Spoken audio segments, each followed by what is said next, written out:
Ég flutti austur fyrir nokkrum mánuðum og ég er menntaður líffræðingur, þannig að ég var að sækjast eftir einhverju starfi sem tengdist því og meðhöndlaði vinnu, þannig að ég sótti hérna hjá Laxar og fékk starf sem fóðrari. Hérna erum við hjá nýrri starfsstöð Laxa. Við vorum að fá hérna nýja prammann og 9 eða 10 nýja kvíar og hérna verðum við með fisk næstu 1 til 2 ár. Þrátt fyrir það að vera fóðrari þá sé ég líka alls konar önnur verkefni. Til dæmis það að gera við kvíar og taka á móti köfurum. Þá er ég til dæmis að nota krana. Svo eru alls konar viðgerðir sem við þurfum að fást við og passa upp á vélarnar sem á bátana. Það sem mér fannst mest spennandi við þetta starf er að þetta er ekki skrifstofustarf. Maður fær að vera úti, maður fær að vinna með höndunum.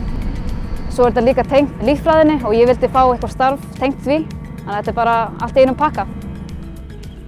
Það sem ég myndi segja við fólk sem er að skoða starf við fiskeldi er bara go for it. Það er svo margt nýtt sem maður lærir og þetta er bara einfaldlega stór skemmtilegt starf.